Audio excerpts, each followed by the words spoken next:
حدیث میں آتا ہے رسول اللہ صلی اللہ علیہ وسلم نے فرمایا کہ جب کسی بندے سے گناہ ہوتا ہے اور وہ اللہ کے سامنے ہاتھ اٹھا کے توبہ کرتا ہے تو اللہ فرشتوں سے کہتے ہیں کہ دیکھو یہ مجھ سے توبہ کر رہا ہے نا، تو اس کو یقین ہے کہ کوئی خدا ہے، کوئی رب ہے جو اس کے گناہ پہ سزا بھی دے سکتا ہے اور معاف بھی۔ حالانکہ ابھی اللہ نے سزا دی نہیں ہے، کوئی نظر بھی نہیں آ رہی سزا اس کو یقین ہے کہ میرا کوئی رب ہے جو اس گناہ پہ سزا بھی دے سکتا ہے اور معاف بھی کر سکتا ہے، تبھی یہ مجھ سے گڑ گڑا کے معافی مانگ رہا ہے۔ تو میں اس کے عمل کی لاج رکھتا ہوں۔ اس کا یہ نہ بہت سے گناہ کرتے ہیں، نہیں ہاتھ اٹھاتے اللہ کے سامنے، اور اللہ کو دیکھنے کے بعد تو سارے ہی ہاتھ اٹھائیں گے، تو پھر تو سارے اٹھا لیں گے ہاتھ، توبہ کریں گے۔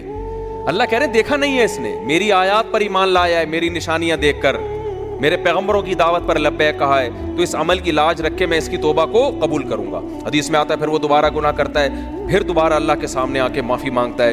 اللہ کہتا ہے دوبارہ گناہ ہو گیا، پھر معافی مانگنا اس کی علامت ہے، اس کو یقین ہے کہ میرا کوئی رب ہے جو گناہوں پہ سزا بھی دے سکتا ہے اور جزا بھی دے سکتا ہے، معاف بھی کر سکتا ہے، تو پھر یہ معافی مانگ رہا ہے۔ نبی صلی اللہ علیہ وسلم کی حدیث کا مفہوم ہے 70 دفعہ بھی کوئی گناہ کر کے 70 دفعہ توبہ کرے گا تو اللہ اس کے اس جذبے کی لاج رکھ کر اس کے گناہ کو معاف کرے گا۔ اس کا مطلب یہ نہیں کہ آپ 70 دفعہ گناہ کریں، مقصد ایک سمجھانا ہے کہ توبہ میں تاخیر نہ کریں۔ تو اللہ معاف کیوں کر رہا ہے؟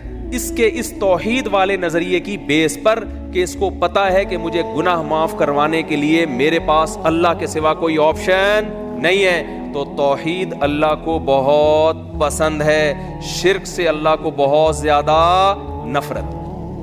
تو یہ 4 شرطیں بھائی جس میں پائی جائیں گی، پھر وہ آپ عمل کرو گے تو عمل کیا کہہ رہے گا؟ از کالڈ اچھا۔